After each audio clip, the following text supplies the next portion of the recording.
जैसे आप सब आशा करते हैं बहुत अच्छे होंगे। दोस्तों, इस यूट्यूब परिवार के साथ मिलकर हमारी टीम लगातार भारत की जातियाँ, उनकी उत्पत्ति, उनके वंशज और इतिहास के सुनहरे पन्नों में उनके बारे में क्या लिखा है, इन सभी मुद्दों पर लगातार आपके सामने डिस्कस कर रही है। प्रत्येक दिन हम एक जाति पर आधारित उनके वंशज, उनकी उत्पत्ति, उनके इतिहास का वीडियो आपके सामने लेके आते हैं। दोस्तों, आज हम जिस जाति के बारे में बात करेंगे वो है नागा जाति। नागा लोग कौन थे? क्या मूल रूप से वे भारतीय थे या अन्य स्थानों से आकर भारत में बसे थे? नागा जाति का इतिहास क्या है और नागा जो जाति है वो इसको जो जनजाति का दर्जा मिला है वो किस आधार पर मिला, और नागा जाति या नंगी जाति में क्या अंतर होता है, और नागा के अंदर कौन कौन सी जातियां हैं, इन सभी मुद्दों पर आपके सामने इस वीडियो में डिस्कस किया जाएगा। दोस्तों, लगातार आप सभी दोस्तों का बहुत बढ़िया रिस्पांस मिल रहा है। लगातार ऐसे ही रिस्पांस इस यूट्यूब परिवार के साथ बनाए रखें, ताकि हमारा जो एक मकसद है कि भारत की जो भी जातियां हैं उनके वंशज, इतिहास और उनकी उत्पत्ति के बारे में आप सब लोगों के साथ हम अपनी बात जो है वो शेयर कर पाएँ, और ख़ास तौर पर उन जाति के लोगों को जहाँ, क्योंकि जब भी हम अलग प्रकार की जातियों के व्यक्तियों से मिलते हैं तो हमारे सामने पहला क्वेश्चन ये रहता है, सभी यही पूछते हैं कि क्या हमारे जो पूर्वज थे प्राचीन टाइम में, उन्होंने कुछ काम नहीं किया? आखिरकार उनके इतिहास को क्यों नहीं लिखा गया? इतिहास कम क्यों लिखा गया है, या क्या कारण है कि उन उन लोगों को इतिहास में जगह नहीं मिल पाई? इन सभी मुद्दों पर हम लगातार आपके साथ डिस्कस कर रहे हैं। दोस्तों, आज हम नागा जाति के बारे में डिस्कस करेंगे। नागा शब्द बहुत पुराना है। भारत में नागवंश और नागा जाति का इतिहास भी बहुत पुराना है। भारत में नागालैंड नाम का एक स्थान है। भारत के पूर्वोत्तर क्षेत्र में ही नागवंशी, नागा जाति और 10 नामी संप्रदाय के लोग रहते आए हैं। भारत एक संप्रदाय, नाथ संप्रदाय ही 10 नामी संप्रदाय से संबंध रखता है। नागा शब्द का अर्थ होता है, नागा शब्द की उत्पत्ति के बारे में कुछ विद्वानों की मान्यता है कि ये शब्द संस्कृत के नागा शब्द से निकला है, जिसका अर्थ है पहाड़ से होता है, और इस पर रहने वाले लोग पहाड़ी या नागा कहलाते हैं। कछारी भाषा में नागा से तात्पर्य एक युवा बहादुर लड़ाकू व्यक्ति से लिया जाता है। टोलमी के अनुसार नागा का अर्थ नंगे रहने वाले व्यक्तियों से है। डॉक्टर वेरियर इल्विन का कथन है कि नागा शब्द की उत्पत्ति नोक या लोग से हुई है, अतः उत्तर पूर्वी भारत में रहने वाले इन लोगों को नगा कहते हैं। नंगे रहने से नगा शब्द का संबंध नहीं माना जाता, क्योंकि ये जनजाति पूर्णतः नंगी नहीं रहती है। तो कुछ ये जाति जो है आदिवासी जाति थी, और आदिवासी जो जाति थी दोस्तों वो आधे कपड़ों को धारण करती थी। तो नंगा जो शब्द है या नागा जो शब्द है वो पूर्ण रूप से नंगी जाति से नहीं लिया जाता। दरअसल शैव पंथ से बहुत सारे सन्यासी पंथों और परंपराओं की शुरुआत मानी जाती है। नागा भारत की प्रमुख जनजातियों में से एक है। भारत के उत्तर पूर्वी राज्य नागालैंड, जिसमें नंगा पर्वत श्रेणियाँ फैली हुई है, नागा जनजाति का मूल निवास स्थान वहीं है। नंगा पर्वत जो भारत के नागालैंड, असम, मणिपुर जो पूर्वोत्तर भारत के राज्य हैं वहाँ पर ये नंगा पर्वत श्रेणियाँ फैली हुई है, और यहाँ के आसपास जो रहने वाले लोग हैं वो नागा जनजाति का मूल निवास स्थान माना जाता है। नागाओं के मूल निवासी भारत और उत्तर पश्चिमी म्यांमार के मूल निवासी विभिन्न जातीय समूह हैं। प्लास्टिक की संस्कृतियाँ और परंपराएं समान हैं, और भारतीय राज्य नागालैंड और म्यांमार, दोस्तों आपको पता होगा म्यांमार का जो पहले नाम था वो बर्मा था। बर्मा के नागा सब प्रशासित क्षेत्र में बहुसंख्यक की जनसंख्या में वृद्धि हुई है। भारत में प्रमुख जनसंख्या के साथ साथ मोनोचल, अरुणाचल प्रदेश और असम में भी, म्यांमार में सांगेंग क्षेत्र और कच्चिन राज्य के अंदर नागा जो जातियां हैं वो निवास करती है। नागों को विभिन्न नागा जनजातियों में विभाजित किया गया है। संख्या और जनसंख्या स्पष्ट नहीं है। इनमें से प्रत्येक अलग अलग नागा भाषाएं बोलते हैं जो बार बार समझ में आती है, लेकिन सभी एक दूसरे से जुड़े हुए हैं। बर्मी इतिहास टेंगुंग याजविन के अनुसार मोंकांग सामलोगफा के पहलेचा ओफ ने 1200 के दशक की शुरुआत में मोंगांग के मुख्य शहर के साथ नागा देश पर कब्जा कर लिया था। इतिहास में नागा देश को खांग से नाम दिया गया है। म्यांमार के पिन्हा में पाए गए यान ओंग माइन पैडगामा मिशनरी में उल्लेख किया गया है कि 1400 के दशक की शुरुआत में मिनखोंग के तहत आवा का साम्राज्य नागों के इलाकों तक फैला हुआ था। नागा लोगों को रंग पसंद है, जैसा कि महिलाओं द्वारा डिजाइन किया गया और बुने गए शॉल और दोनों लिंगों द्वारा डिजाइन किए गए हैंड गियर से स्पष्ट है। उत्पादों के पैटर्न पर ये पारंपरिक होते हैं और कपड़े महिलाओं द्वारा बुने जाते हैं। वे अपने गहनों में मोतियों की विविधता, प्रचुरता और आकृति के साथ साथ कांच, शंख, पत्थर, दांत या दांत, सींग, धातु, हड्डी, लकड़ी, बीज, बाल और मोटी सहित विभिन्न प्रकार की आकृतियों का उपयोग करते हैं। डॉक्टर वेरियर एल्विन के अनुसार ये समूह वे सभी सामान बनाते हैं जिनका वे उपयोग करते हैं, जैसे कि एक समय में कई पारंपरिक समाज आम थे। उन्होंने अपना कपड़ा, अपनी टोपी और रेनकोट खुद बनाए हैं, और उन्होंने अपना आहार, अपना खाना पकाने के बर्तन, मिट्टी के बर्तनों के लिए अपने स्वयं के विकल्प तैयार किए हैं। शिल्पकला में टोकरी बनाना, कपड़ा बुनना, लकड़ी पर निर्माण, मिट्टी के बर्तन बनाना, धातु का काम, आभूषण बनाना, मनके का काम करना, ये नागा जनजाति के जो व्यक्ति है, महिलाएं हैं, वो ये काम करती है। रंगीन ऊनी और सूती शॉल के सभी भारतीय नागाओं की महिलाओं के लिए एक केंद्रीय गतिविधि है। नागा शॉल की एक सामान्य सुविधा यह है कि इसके 3 टुकड़े अलग अलग बने जाते हैं और एक साथ सिल जाते हैं। इंडियन होना एक जटिल और समय लेने वाला काम है। हर शॉल को पूरा करने में कम से कम कुछ दिन लगते हैं। पुरुषों और महिलाओं के लिए शॉल और रेपराउंड ग्राउंड फोर्स मतलब पेशेवर पर मेखला इसको कहा जाता है कि डिजाइन अलग अलग होते हैं। कई लिनक्स में शॉल का डिजाइन वाले की सामाजिक स्थिति का विवरण दिया गया है। कुछ और ज्ञात शॉल में एओस के तंगुसो कोटेपू और रोंगसू शामिल है। लोथास के सुते, एथासु और लोंगपेसु और संगतम के सुपयोग, यिम कियांग के रोंगखिम और सुंगरेम खिम और मोटी शॉल पैसेटी वाले जानवरों के रूपांकन के साथ अंगामी आयरन शॉल भी है। दोस्तों ये जो शॉल है वो नागा जनजाति का आभूषण में से एक माना जाता है। इनके जो वस्त्र है, पोशाक है, उनमें ये अपने आप में काफ़ी महत्वपूर्ण रहता है। नागा आभूषण पहचानना का एक समान रूप से महत्वपूर्ण हिस्सा है। पूरा समुदाय समान रूप से आभूषण, विशेष रूप से हार पहनावा है। भारतीय चैम्बर ऑफ कॉमर्स ने भौगोलिक संकेत भारत की भौगोलिक संरचना के लिए नागालैंड में पारंपरिक नागा साग के रजिस्टर की मांग करते हुए एक आवेदन भी किया है कि इसको जो जीआई टैग है वो दिया जाए। लोकगीत और नृत्य पारंपरिक नागा संस्कृति के आवश्यक तत्व है। राक्षसी परंपरा को लोक विशेषज्ञों और रावण के माध्यम से जीवित रखा गया है। नागा लोकगीत रोमांटिक और ऐतिहासिक दोनों हैं, जिनमें से प्रमुख प्रसिद्ध कहानियाँ और कहानियों की पूरी कहानियाँ वर्णित है। चावला गीत एक विशेष कृषि चक्र में मिली चोरी का वर्णन करता है। प्रारंभिक पश्चिमी मशीनरियों ने नागा ईसाइयों द्वारा लोक ईसाइयों के उपभोग का विरोध किया क्योंकि उन्हें आत्मा पूजा, युद्ध और कवांट मता से पवित्र माना जाता था। परिणाम स्वरूप पश्चिमी भजनों का अनुवादित संस्करण प्रस्तुत किया गया, जहां नागालैंड से स्वदेशी संगीत धीरे धीरे लुप्त हो गया।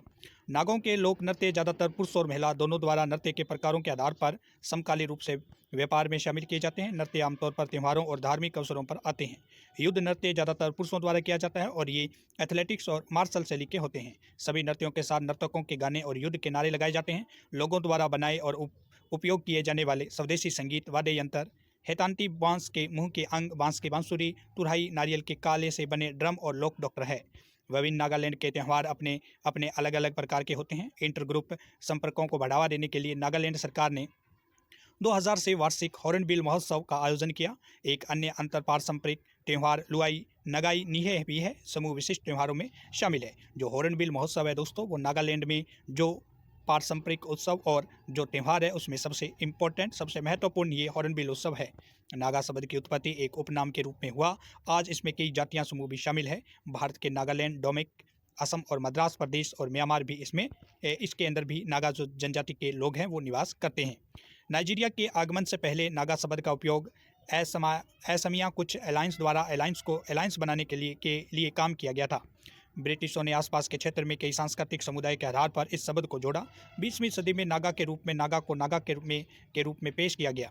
नागा की पहचान में इस विस्तार के खिलाफ कई मूर्ति पूजक कारण शामिल हैं, जिसमें नागालैंड के समाज में ऊर्ध्वगामी अनुयायियों की खोज और अन्य जातिवाद के प्रभुत्व के प्रतिरोध का एक सामान्य उद्देश्य स्थापित करने की इच्छा शामिल है। इस प्रकार नागा को हमेशा के लिए पहचानना संभव नहीं है। भारत में नागा संपादन करना। नागाओं की आबादी वाले द्वीपों में विशेष सभी सुदूर भारतीय राज्यों की तस्वीरें शामिल है। अनुसूचित जनजातियों के रूप में इसको सूचीबद्ध किया गया है। मतलब नागा जो जनजाति है दोस्तों वो एसटी के अंदर आती है। भारत के अलावा म्यांमार में नागा अधिकतर में सांगांग डिविजन्स और काचिन्स राज्यों में पाए जाते हैं। जो म्यांमार देश है, हमारा पड़ोसी देश, उसके राज्य हैं। म्यांमार में नागा क्षेत्र दक्षिण मेकबाल घाटी चीन राज्य की सीमा, उत्तर मेकाजीन और पूर्वी बर्मी द्वारा चिन्हित है। अनल और रामायण मुख्य रूप से दक्षिण में तैमूर टाउनशिप में पाए जाते हैं और कुछ को सोमरा नागा लेसी अधिकतर की सीमा से लगे तमू में और उसके आसपास के क्षेत्र में भी पाए जाते हैं। मोकुरी, पारा और सोमरा जनजातियां मुख्य रूप से लेसी टाउनशिप में पाई जाती है। होमालिन टाउनशिप में नागा और कुछ सोमरा नागा भी पाए जाते हैं। लाहे में कोन्याक, नोकोक और लिंगोग और माकुरी इंडोनेशिया की आबादी बहुत अधिक है। उत्तर मेन्योन तासकन जनजातियों का घर है, जिनमें 54 से अधिक उपबोलियां समूह शामिल हैं। होमलिन अंतिम चरण में पाई जाने वाली सबसे घनी आबादी वाली है, लेकिन कुर्की, बर्मी, चीनी और भारतीय वहाँ भी पाए जाते हैं। हकमती टाउनशिप पूरी तरह से सभी नागालैंड के बहुमत और कई बर्मी, शॉन, चीनी और भारतीयों द्वारा बसाया गया है। म्यांमार के कचिन राज्य में मेताई में काचिन लोगों के बीच तांगसुंग नागों का निवास है। नागाओं में भारत के किसी भी अन्य जातीय समूह या राज्य की तुलना में अधिक भाषा विविधता है। नागा लोग 89 से अधिक भाषाएं और बोलियां बोलते हैं, जिनमें से अधिकतर एक दूसरे के साथ समझ से परे हैं। हालांकि उनकी बोली जाने वाली समुद्री लहरों में कई उपयोगिताएं हैं। नागाओं की समुद्र तट और पुरातत्व की विविधता की संभावना उनके तीर्थ यात्रा के दौरान होने वाले कई सांस्कृतिक अवशोषण के परिणाम हैं। किंवदंती के अनुसार इस क्षेत्र में बसने से पहले ये समूह विशाल क्षेत्र में चला गया और इस प्रक्रिया में कुछ कुलों को एक या अधिक अन्य समूहों में शामिल किया गया, इसलिए हाल के समय में तक कई अंतर्जातीय संघर्षों का एक स्रोत था।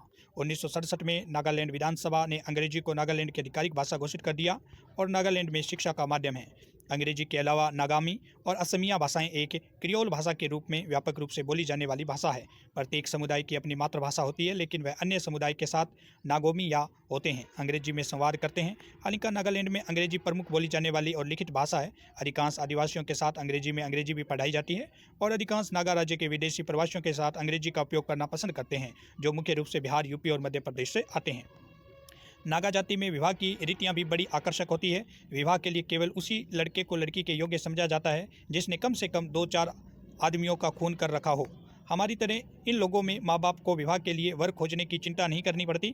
लड़का अथवा लड़की स्वयं ही एक दूसरे को पसंद करके अपना जीवन साथी निश्चित कर लेते हैं। इसके बाद माँ बाप की अनुमति प्राप्त करना उन दोनों का कर्तव्य होता है। यदि माँ बाप उसे स्वीकार कर ले तो लड़का अपने साथ कुछ मूल्यवान पशु लेकर लड़की वाले के घर आता है तथा उन पशुओं को लड़की के घर वालों को भेंट करता है।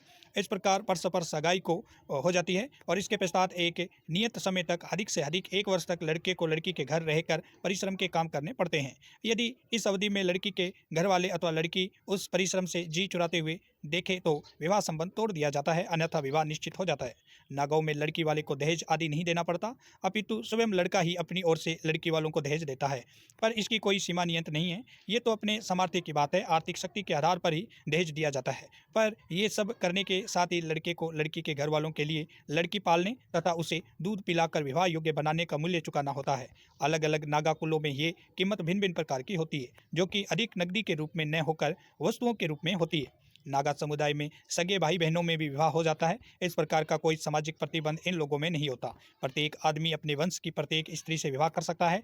विवाह के मामले में किसी भी प्रकार की अड़चन नहीं डाली जाती, पर निकम्मे तथा परिश्रम से जी चुराने वाले लोगों को समाज द्रोही तथा नीच समझा जाता है। ऐसे व्यक्ति के लिए केवल विवाह आदि कार्यों में ही रोड़ा नहीं अटकाया जाता, अपितु संपूर्ण नागा समाज उसे क्रूर नेत्रों से देखा करता है। ऐसे आदमी के लिए वह अपने समाज में कोई स्थान नहीं रहने देते।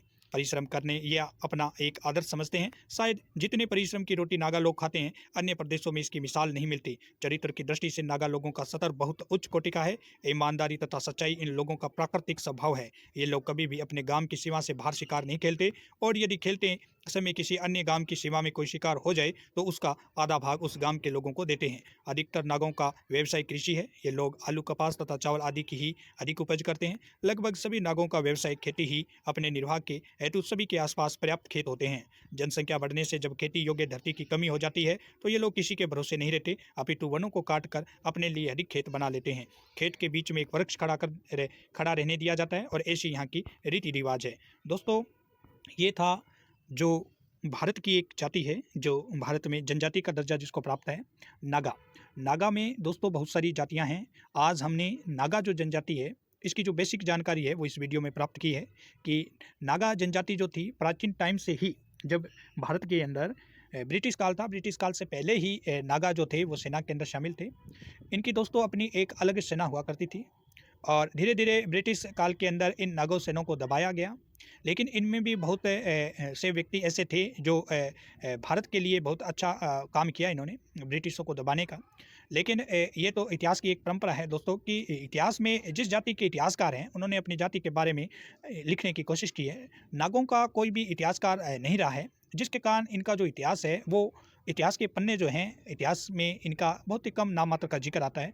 क्यों दोस्तों? क्योंकि इन्होंने काम बहुत किया। ये क्षत्रिय थे और वनों के अंदर वन रक्षक थे और काफ़ी अच्छा काम करते थे, सेना में निपुण थे और परिश्रम तो इनकी रग रग में बसा हुआ था, क्योंकि ईमानदारी और परिश्रम इनका सबसे पहला लक्ष्य है। फिर भी दोस्तों, क्योंकि इनका खुद का कोई इतिहासकार नहीं होने के कारण इनके जो वंशज थे उनके बारे में बहुत ही कम नाम मात्र की जानकारी हमें मिलती है।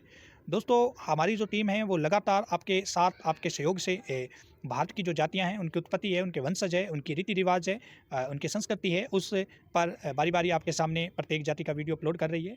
आपका बहुत अच्छा रिस्पॉन्स भी मिल रहा है। लगातार ऐसा रिस्पॉन्स इस परिवार के साथ बनाए रखें। थैंक यू दोस्तों, फिर मिलते हैं न्यू वीडियो के साथ। डिस्क्रिप्शन में आपके लिए कुछ लिखा हुआ है, एक बार जरूर चेक करें। दोस्तों लगातार इसी प्रकार का सहयोग बनाए रखें। चैनल सब्सक्राइब नहीं किया तो सब्सक्राइब, बेल के प्रेस को नोट करें। ये तो आपका भी कर्तव्य है, क्योंकि हमारा कर्तव्य है तो आपका भी ये कर्तव्य बनता है। फिर मिलते हैं दोस्तों न्यू वीडियो के साथ, तब तक के लिए धन्यवाद।